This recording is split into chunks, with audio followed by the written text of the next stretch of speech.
All right, I'm going to go ahead and start recording, and I'm going to go ahead and introduce our speaker this evening. Thank you for joining us. So my name is Chad Hazelbaker, and I'm the Vice President of Enrollment Management and Marketing at Carroll College. And tonight, we are all very lucky to have Ed Glowienka with us, but as we get started, just a couple of housekeeping notes.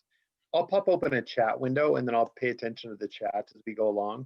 And at the end of Dr. Glowienka's presentation, we'll go ahead and we'll use the chat window for any questions that we might have.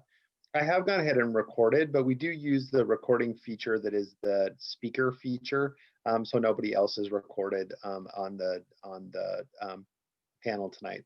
So with that, let me introduce Dr. Ed Glowienka. Ed Glowienka is an associate professor of philosophy at Carroll College. He's been with us since 2013. His PhD is from Emory University.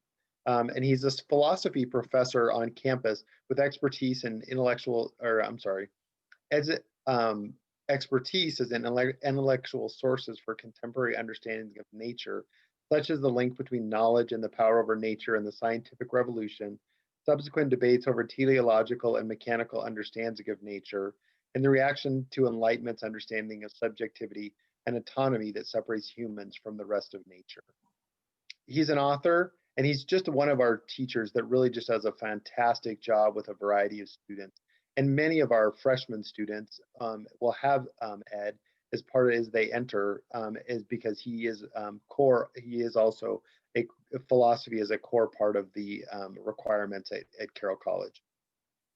Ed also is really a leader on campus, and he was one of the key minds behind our new Sed Vitae experience, our core philosophy on campus. So, in a lot of times when we talk about the core or those courses that every student has to take on campus, Dr. Glowienka was really at the center of helping us create that path, which we'll be talking to many of your students about and many students about as we get a little bit further on into their progress of picking a college.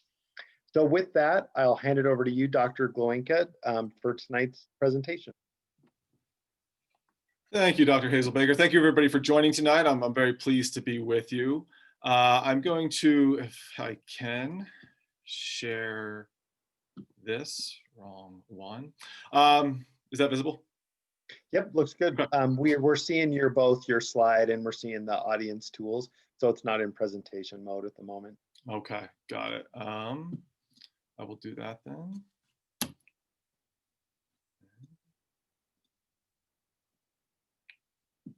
What are you seeing now? Sorry about this. It's all right. I don't, nothing at the moment. Okay. I'll figure this out in a second.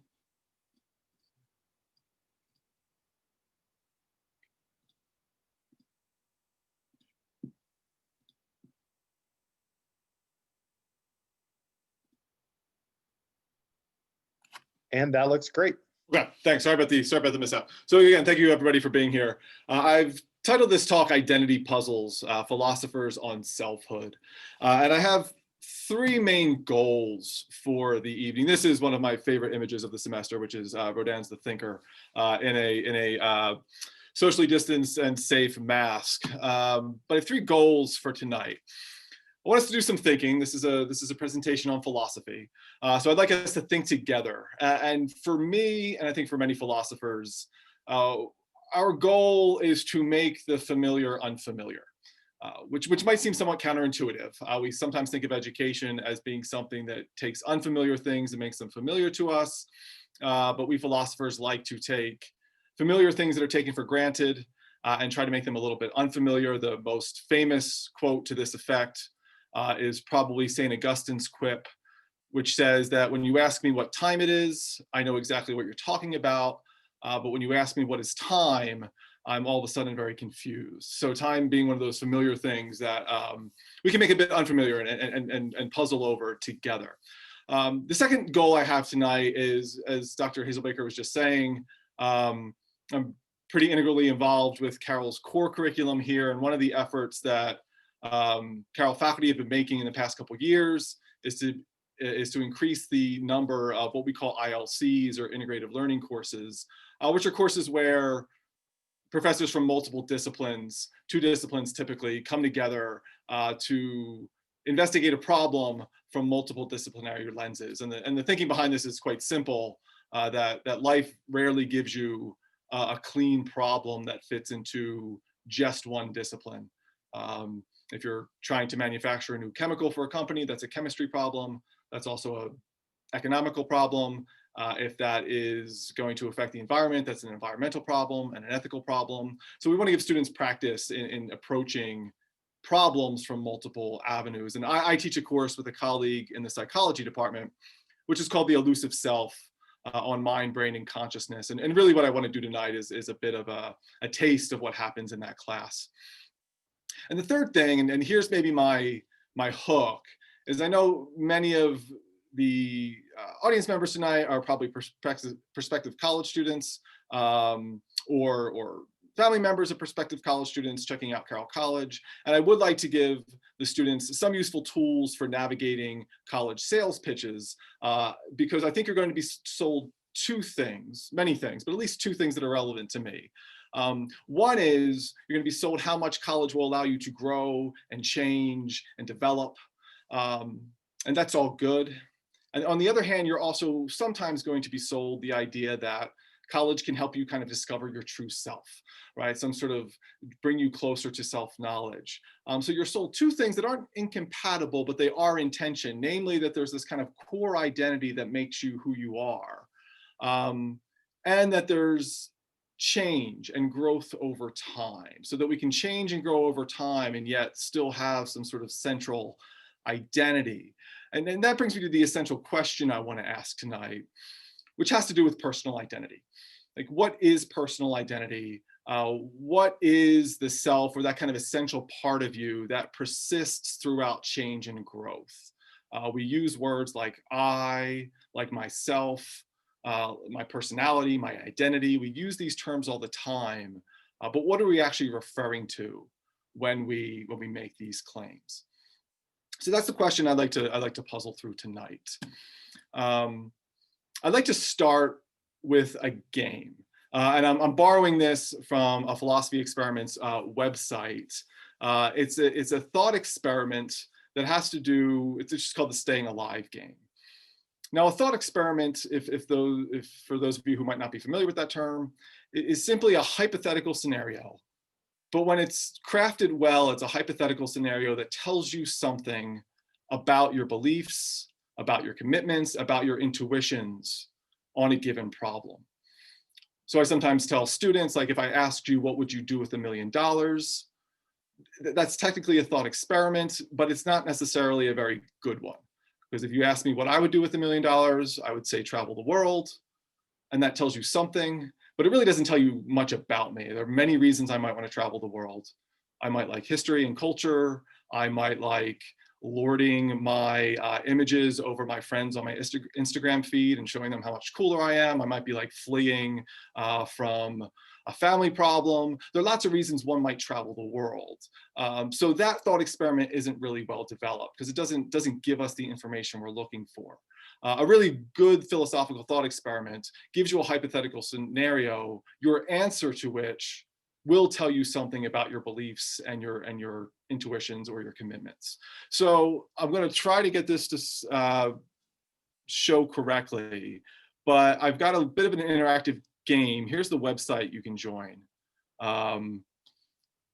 It's www.wooclap.com/LJHGSI.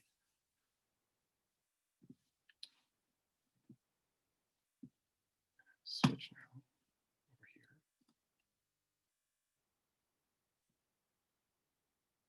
Let's see, I've got 2 people in here so far.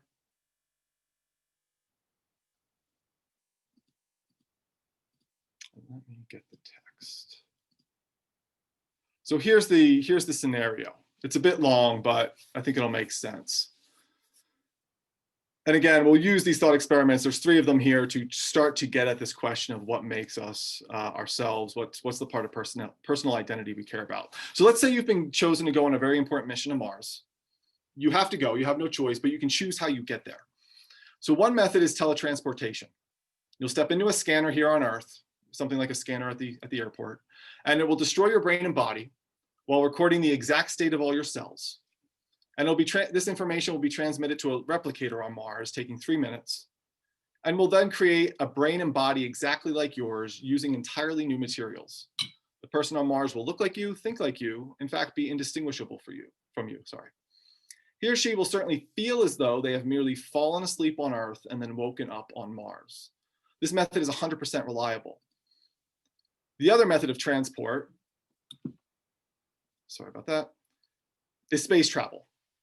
This is very risky. There's a 50% chance that the spacecraft will not complete the journey and you will die. But if you do successfully take the spacecraft, then your body and brain won't at any stage have been destroyed.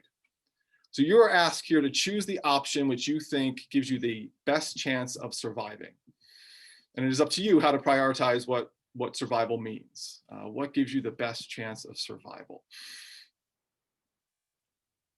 And you should be able to go ahead and vote.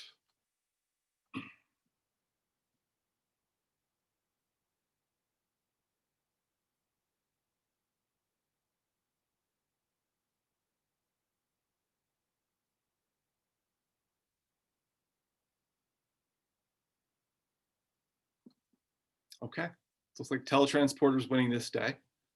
Keep that in mind. Keep that one in mind. Next scenario, teletransporter. So life on Mars turns out not to be a bed of roses. In fact, there are 2 strange viruses that have evolved on the planet, which cause a lot of problems. The first destroys body parts, but fortunately, medical science is very advanced and we can give you artificial limbs. So now you have a body that is almost entirely made of artificial parts, artificial limbs, because this virus has taken you over. However, there exists a second virus that attacks the brain. It's peculiarly nasty in that it doesn't destroy the brain, but it just messes up neural pathways, leading to a loss of memory and also a change in personality traits. One person who had the virus has been a successful author. Now he can't write a word, but he's become rather good at exotic dancing. I did not write these, but there's some flair in there. It is indeed an odd virus. Unfortunately, you have carelessly managed to catch the virus. Medics can get around the virus by replacing pieces of the brain with advanced forms of a silicon chip. In your case, they would have to do this to almost all of your brain. But trials show that you can be sure that the result will be the total preservation of your memories, personality, plans, beliefs, and so on. And a person as able to carry on living a normal life as is, well, normal.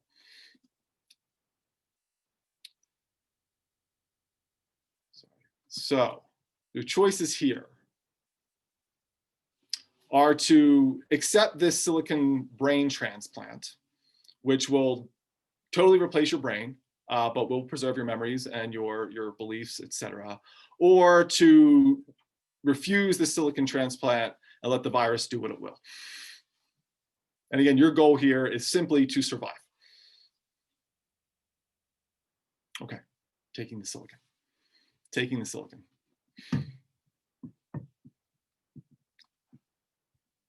Last one. Strange as it may seem, it has been discovered that a reincarnation of a sort does actually occur. It seems there is some immaterial part called a soul in all human beings. On death, it leaves the body and enters the body of a newborn animal or human. Importantly, it does not take memory with it, for if it did, we'd have known this were already true. It is thought that it may have some effect in determining one's character, that is, that the soul will have some effect, but given the evidence for strong influence of genes and upbringing, this effect is thought to be relatively small.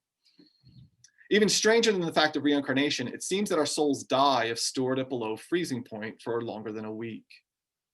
These facts are vital to the last choice you must make. You are very ill, but scientists have almost found a cure for the disease you have. Further, they have developed a technique to deep freeze humans, enabling them to be revived later with their memories and character intact. You have 2 choices. The first is to let the disease take its toll. Your body will die, but your soul will live on. The second choice is to be deep frozen, then thawed and cured later. This will destroy your soul and only has a 30% chance of success. That is, there is a 70% chance that the thawing and curing won't work. But if it works, you'll have your memories. You must make the choice that you think will give you the biggest chance of surviving. So do you let the body die, but the soul live on? Or do you freeze now, destroying your soul, but potentially having the revival of your body and memories? Letting one's body die. Okay. Now, with those examples in mind, which are bizarre, but are, again, designed to make you choose between a couple of options of what you consider important in survival or in personal identity over time. If you were to put in a word or two what you were trying to preserve or keep alive throughout the thought experiments, how would you put it?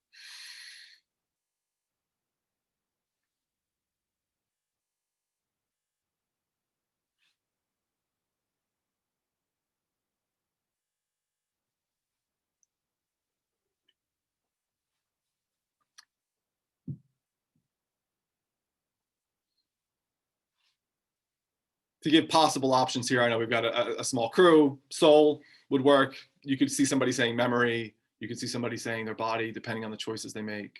But soul. Okay. And this was evident, I think, from our last response, where it was the first choice we were explicitly getting that gave us the choice to preserve the soul. One thing I will come to in a minute is that in the previous, or the prior two examples, it seemed what we were trying to preserve was our memories or maybe our character in some ways. So I think these are all possibilities for what one might think about when thinking about preserving personal identity. In a way, when we talk about ourselves, we're talking about all these things: our souls, our bodies, our memories, our personalities.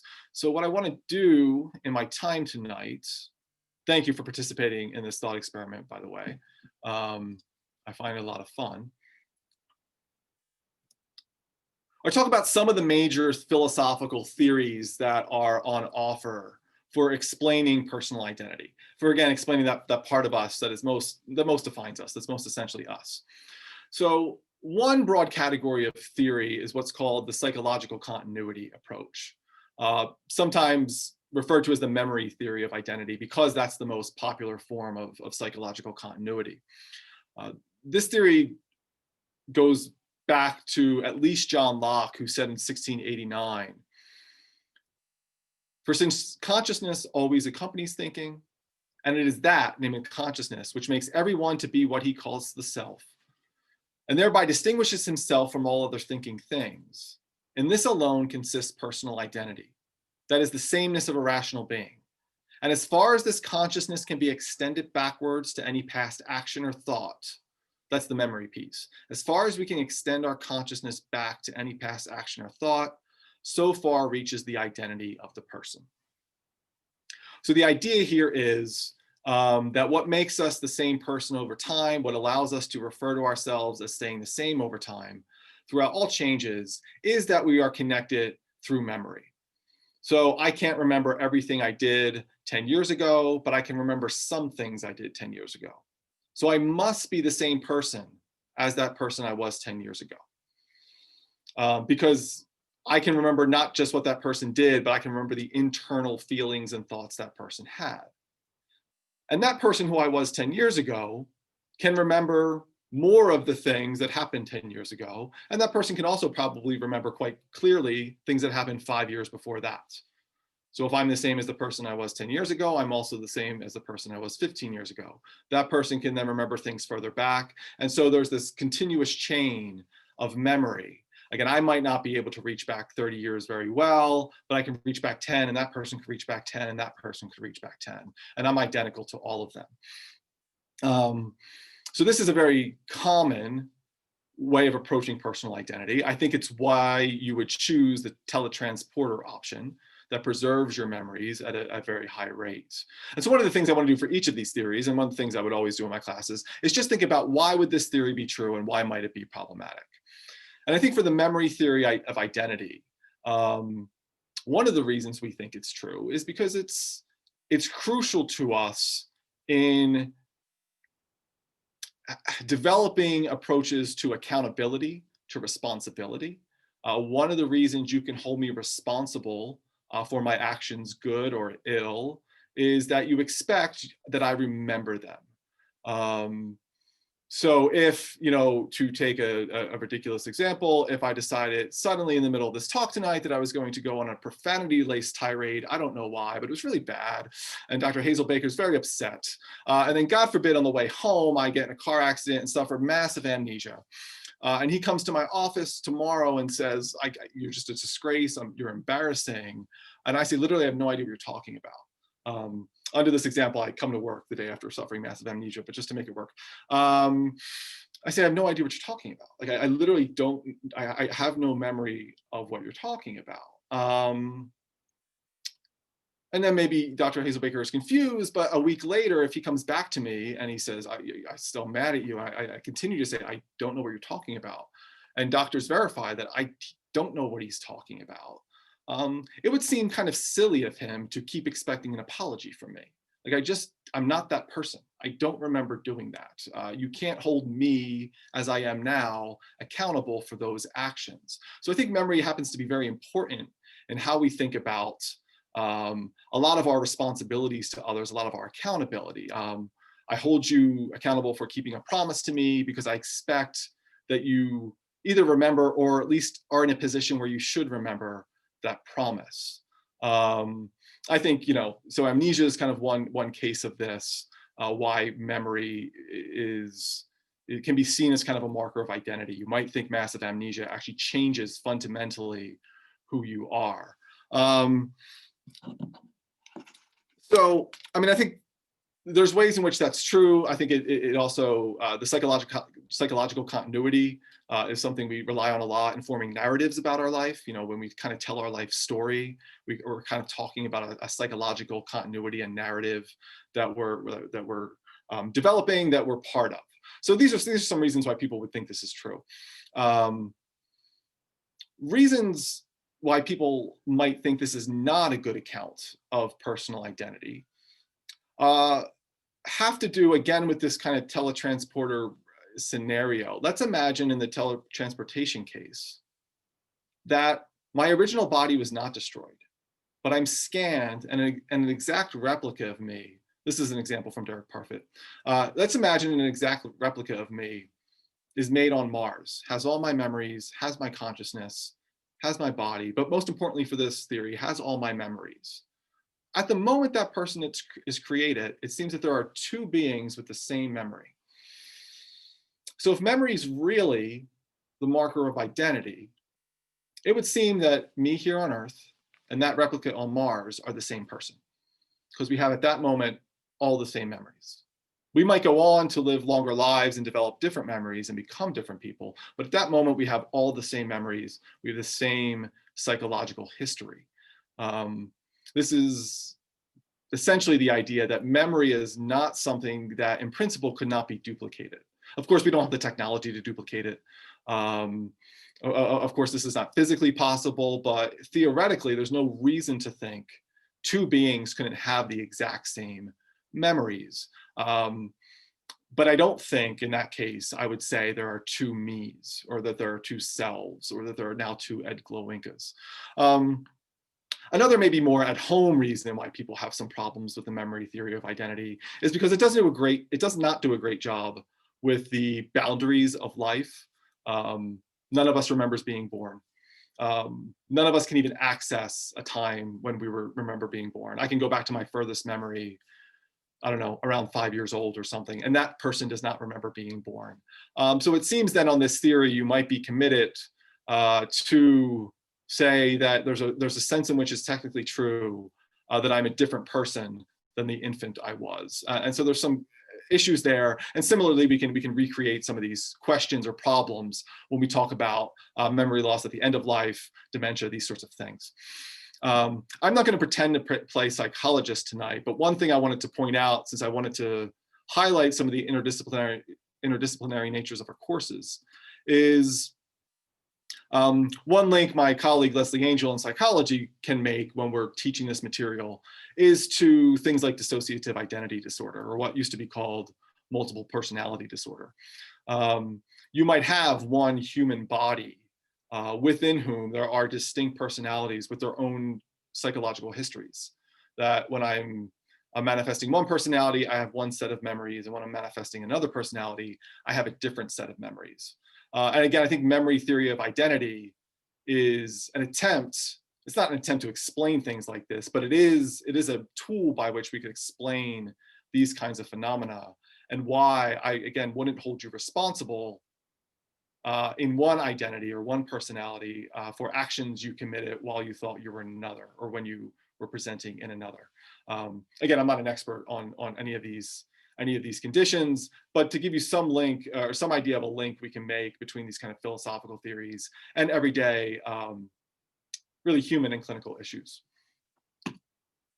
Okay, a couple other theories at play. What I would call substantial views. This is the attempt to ground personal identity in some kind of substance, not in a psychological history, but in something. And the easiest thing to ground identity in would be your body, right? So that maybe to have identity over time is to have the same organic body. It seems that one thing that makes me the same throughout time is, even though I've grown, etc., I have the same body I had when I was younger. So this is sometimes called the brute physical view. What recommends this view, or why you might think this view is true, or just for starters, is just the fact that this is how we evaluate the identity and the persistence of other non-human beings. Effectively, when I ask if my dog is the same over time, it's the same body that sleeps on the same mat, that likes the same food, runs in the same way, and I will continue to believe that until the day the dog dies. And I'm not really worried about his memory loss or anything else like that. So this view, again, as a starting point, just says, look, we can overcomplicate our own sense of human identity. Sure, memory is valuable, but really, if you're trying to win the staying alive game, preserve your body. Preserve your body, because if you are the same organic being, beginning to end, then it's easy to explain how you're the same as when you were born. Then it's easy to explain why you're the same when you might be in advanced stages of Alzheimer's, even though you're losing memories. So that's some things to recommend this view, right? That it does seem to give us, or it does seem to accord with some of the intuitions we have about what it is to stay alive, to persist, to continue to be the same person.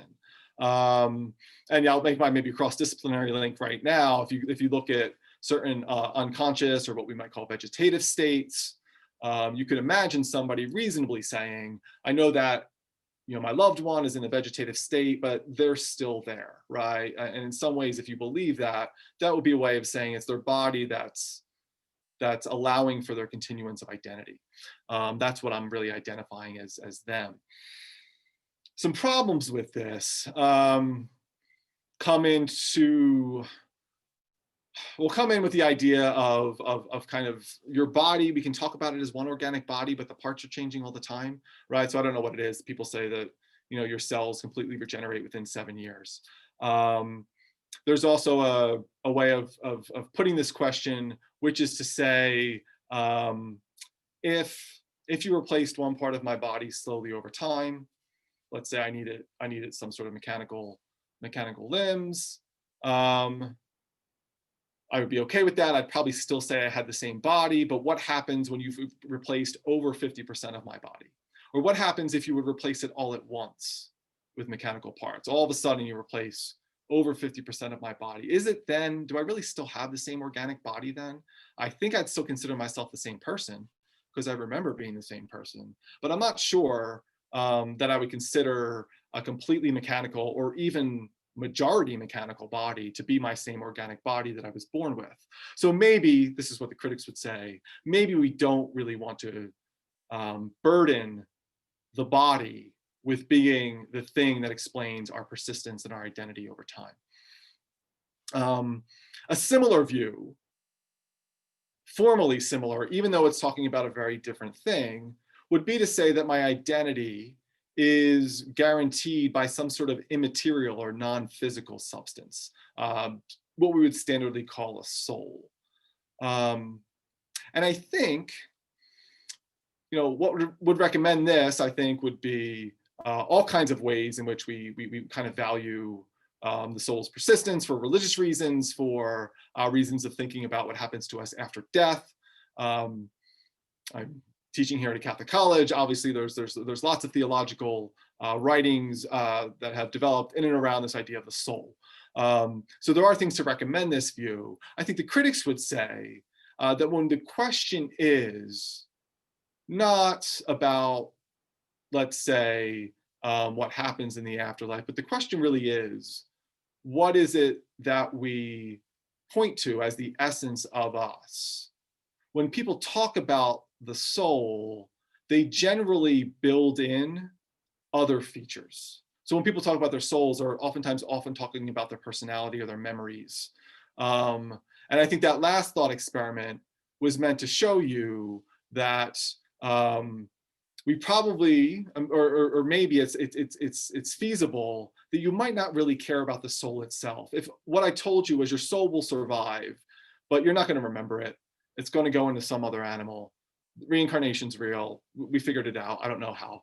But just for the sake of the argument, if that were true, I don't think I'd care much. I still think I would feel like I no longer survived. If my memories aren't going with me, if my personality isn't going with me, if it's just my soul in some other kind of body, then I don't really know that that's me. So I think the soul view is one that people default to often. But when we kind of press on what people mean by soul, I think oftentimes they either default to or end up in the memory camp or in the camp that I'm about to introduce. I've got two more of these that are major theories. Another approach to the self, to the persistence of the self over time, is what you might call, for lack of a better term, the moral character view. And this is a view espoused by Nina Strominger, who's a psychologist at Duke, and Sean Nichols at Arizona. And they do a number of studies. And what they show here, and this is a quote from Strominger, their studies support the view that the identity conferring part of a person, the part that allows you and others to recognize who you are, is his moral capacities. One of our experiments pays homage to Locke's thought experiment by asking subjects which of a slew of traits a person would most likely take with him if his soul moved to a new body. So again, when you say the soul moves to a new body, what do you expect to go with the soul? And moral traits were considered more likely to survive a body swap than any other type of trait, mental or physical. Interestingly, certain types of memories, those involving people, were deemed fairly likely to survive the trip. But generic episodic memories, such as how you got to work, people didn't think you would take that with you. So people are not so much concerned with memory itself as with memory's ability to connect us to others and our capacity for social action. So the basic idea here is that what defines us is our character. And we have to figure out exactly what we mean by that. But there are moral traits, there are dispositions we show towards people that really define who we are and that allow us to remain who we are, even through interruptions to memory.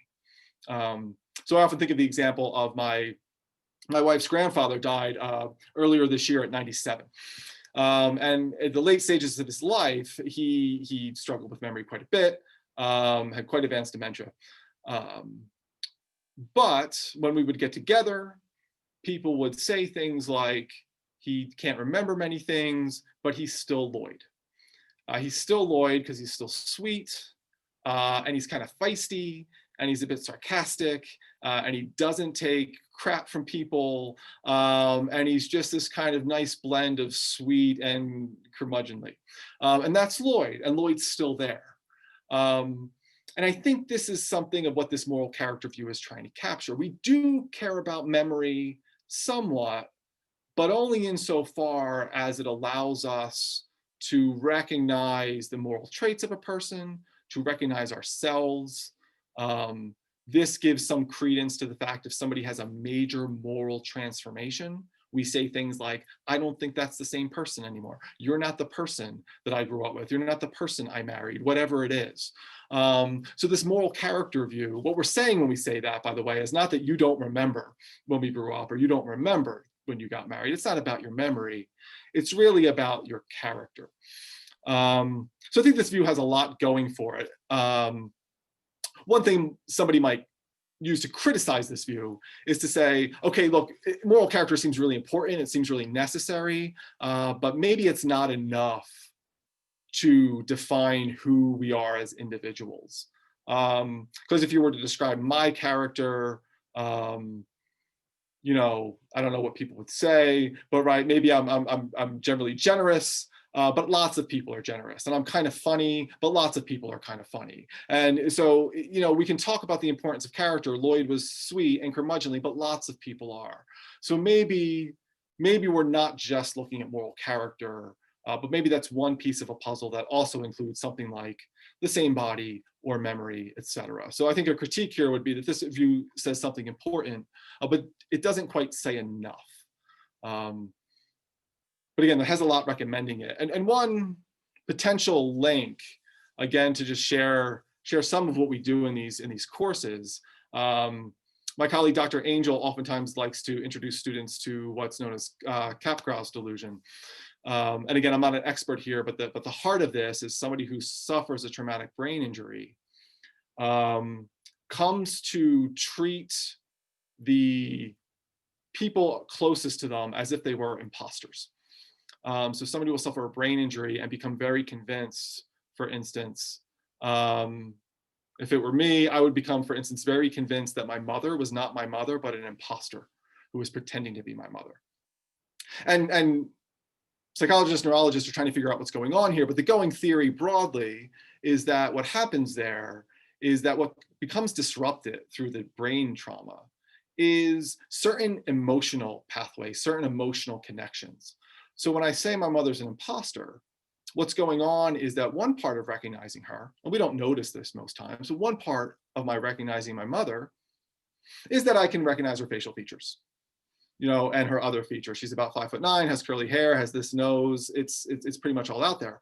But another part of recognizing my mother is the kind of subtle, unconscious, emotional pull I feel towards her, the kind of warmth I feel towards her, the kind of connection I feel. And when that becomes severed, people become very convinced, because they don't feel the emotional connection anymore, but they still have the facial recognition, that somebody's acting as an imposter. I mean, it's a really actually heartbreaking and rare condition.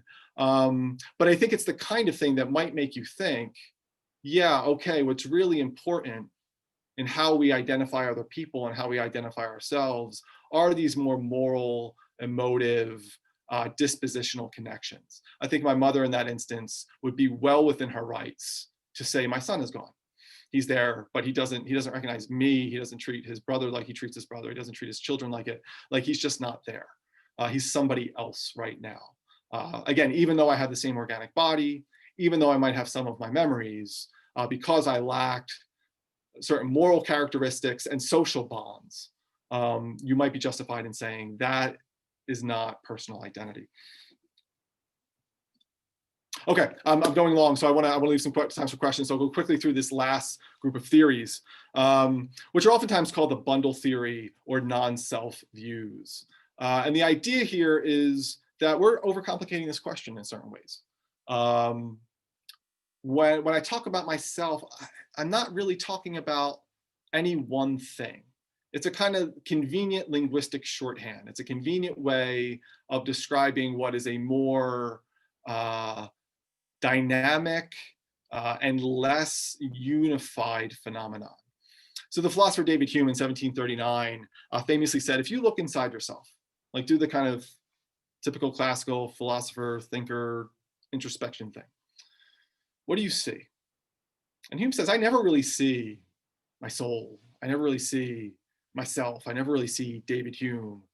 I see just random perceptions, random feelings, emotions, memories, ideas, just kind of bundle of stuff. It's just a bunch of stuff. And what many people do when they see this is they say, Hume's right. There's really no one thing we call the self. There's just kind of a bunch of stuff we're conscious of. And so maybe there really is no such thing as the self. What we are is a kind of bundle of perceptions. We're a dynamic process of consciousness. And we use the word self for convenience. But what I mean by saying, I'm the same person I was 5 years ago was basically the person I am now kind of resembles that person in a very strong way. And I also kind of resemble the person I was 10 years ago, a little less firmly. But in some ways, I'm still really like that person. And in other ways, I'm less like that person. And so the question is not really, are you the same person or not? That's not the right question, because there's not one thing we call the self. The question is, in what ways do you resemble that person? In what ways don't you? Derek Parfit, who I mentioned earlier, famously looks at split brain cases and says, you can have situations where there are two streams of consciousness going on in two hemispheres of the brain that have been split at, I believe, out of my depths here, I believe the corpus callosum, so that they're split. And you can have two different streams of consciousness happening. Now, you might be tempted to think that that's one person because they have one organic body, but there's two streams of consciousness. You might be tempted to say that that's two people in one body. But Parfit says maybe the better thing to say is just that there aren't persons per se. It's that these streams of consciousness used to be unified. Now they're divided. So in their past, they were the same person. In the future, maybe they'll be different persons. But again, person is just shorthand for how much continuity or resemblance we can find over time. Now, that's a technical way of looking at this. But one thing that people oftentimes point to recommend this view is, the idea that this is oftentimes how we treat our friends, right? If you don't see a friend in a while, there are ways in which your friend may have changed. And so there are ways in which you might say, to a certain extent, they're different people, or this person's different than he or she once was. There are other ways in which they're the same as maybe they were years back. And you would say, to this extent, they're the same person. So it's not one answer, like, are you the same person or not? What makes you the same person? It's more of a continuum on saying there are ways in which we resemble our past selves. There are ways in which we don't, but there's no kind of one thing called the self that persists over time. It's a much more dynamic process.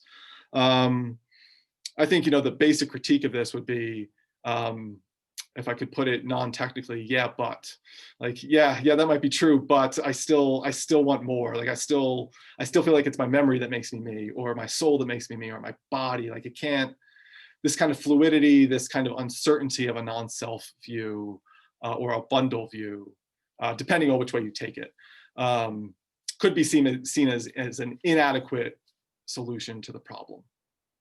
Okay, so in closing, I was going to go back to the Woo clap. So if we could go back to that tool, and I know we don't have a large number of respondents.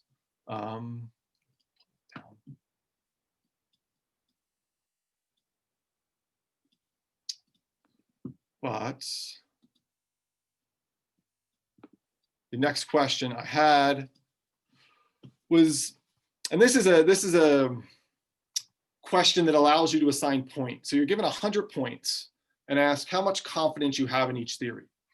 So if you're convinced that one of these theories is right, give it 100 points. If you're split between two, give them each 50 points. If you're split equally between the 5, give them each 20. So you're allowed to divide your points given the confidence you have in each of these.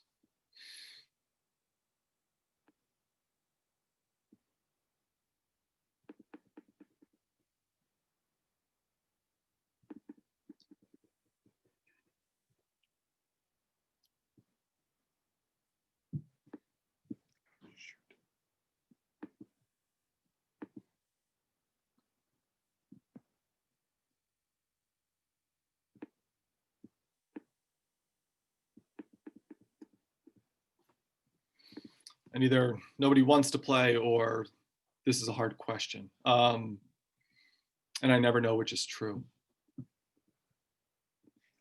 Dr. Glowienka, it is a hard question. And I did get in the chat that There was some trouble getting in because of the Carroll account, but Oh, so really? yeah. Oh, that's too bad. I thought the code would be enough. Okay. So I'm sorry about that. So yeah, so I got one response here. Moral character view seems high. Soul, memory theory. But I'll move on if people are having trouble. And then my last question there was, given what we've talked about, would you change your answers to the staying alive scenario? But I'll move on from this. And just say that was a quick tour of many views that are on offer. I hope that I made some familiar things unfamiliar in interesting ways. I have lots of students who, when I do this, you know, get dizzied by all the sort of sci-fi thought experiments about replication, who are now very angry because they thought they knew who they themselves were and might not. My best advice is to, you know, keep digging into these problems. Again, these are broad views. There are many more particular approaches to these problems. And again, I think we can draw from psychology. I think we can draw from literature, everyday life, to try to figure out, well, what do we really mean when we talk about somebody being the same?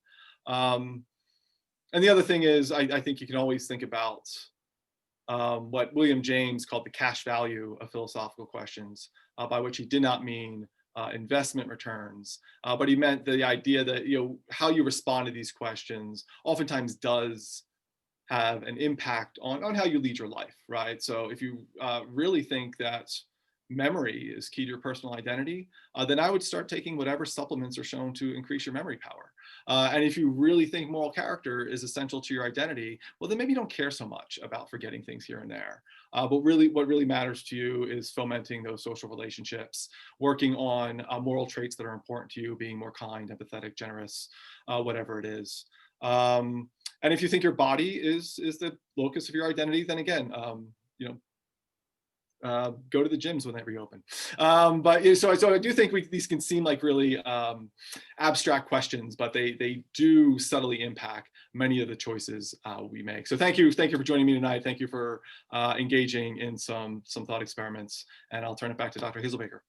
Great. Well, I have a question coming in. I can see somebody typing, but my first question is that a lot of times coming into college, students are really struggling with this idea of identity, and in some cases, not uncommon, not uncommon that students are starting to ask questions about these kinds of things.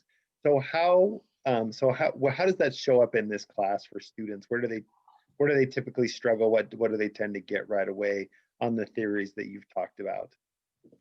Yeah, it's a good question. I think some of the struggle comes in, and this is a broad answer, but just realizing how many options at the table, right? I mean, I think for many of our students, it's the fact that, okay, we were always taught that there might be two things. There might be your soul and your body, but when we talk about those things, or we use those terms in different ways, right? And soul can be connected to memory and character.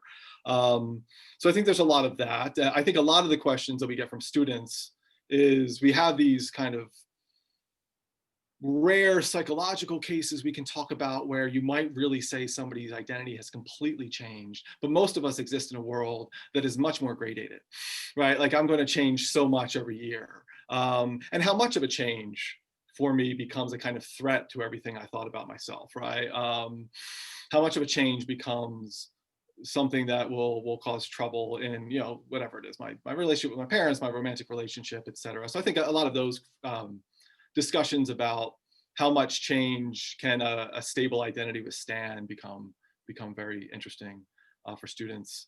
And then, you know, everybody likes to talk about you know, ultimate questions of you know, Sure. where are we actually going with this, ultimate afterlife, these kinds of things. So there's a question in here that I'll handle part of, but then I'll ask you to respond to something. So, do all professors have a Catholic Christian worldview? And the answer to that is that everybody that applies and is hired at the college does do a statement. They're required to submit a statement about how they integrate with the mission of the college, which is the mission as a Catholic diocesan college. That is very different from a college that would require everybody on staff to have a Catholic or Christian worldview. But what that means is that everybody has thought through how actually their work at the college can be integrated in that piece. So it's not a requirement for all professors or staff, but it is a piece. But that Catholic diocesan college worldview question is one of the questions that is part of the hiring process, and everybody has to go through that. But Dr. Glowienka, particularly as we're talking about a student body, as you're teaching these concepts to, that is about 50-50 in terms of Catholic and non-Catholic, in terms of and then also some real diversity in terms of thought across these academics. So how does your own sort of approach to the mission of the college sort of approach the way that you think about these questions or teach these questions? Yeah, I mean, I think that's a really good question, and it happens in a couple of ways, and it depends where you're meeting a student. But let's just say I meet most students in my role as professor, right? And my role as professor, I think, is to think about, as you're talking about connection with the mission, kind of the intellectual engagement with that. And I don't think it oftentimes is very predictive. Uh, if a student comes in very familiar with Christian traditions or not, or very familiar with other traditions, that doesn't oftentimes predict how prepared they are to kind of intellectually engage with those traditions, and to have the kind of tools and the language and the vocabulary they need to wrestle with questions, whether they really be theological questions or whether they be questions like these that are not theological, but tread against very deep questions of meaning and personality. And so I think one of the advantages of approaching these as unfamiliar questions is it gives everybody a kind of space to say, all right, there's some things I know, there's some things I'm deeply committed to, there's some things I'm really not sure of, there's some questions I haven't thought about.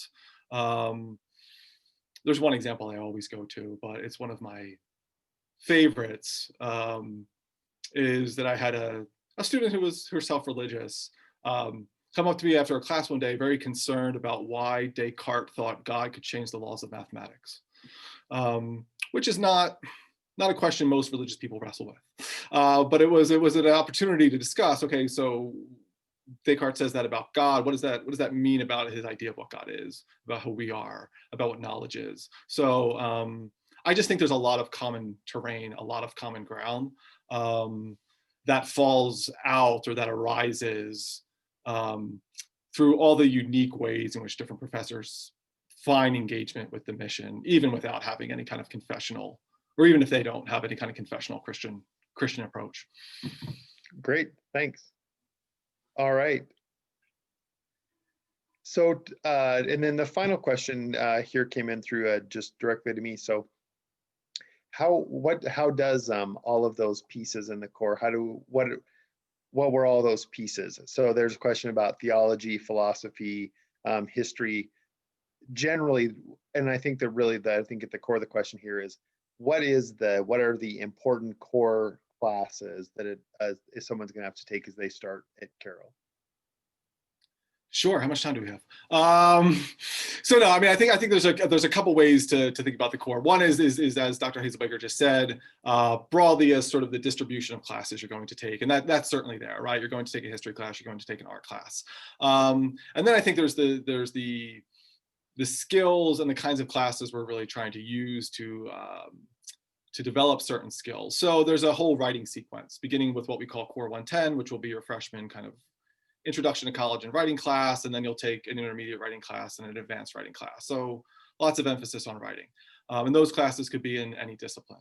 There are these classes, these ILCs, these integrative learning classes that are meant to help you, take the various parts of the core you've studied and really learn how to integrate them. There's a requirement that you take 2 classes, again, from any discipline that are focused on themes of cultural diversity.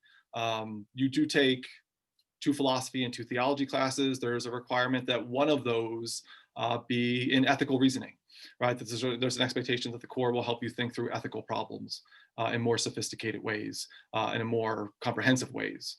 And then, as Dr. Hazelbaker mentioned at the beginning, there's what we call the sed vitae experience, which is an experiential component.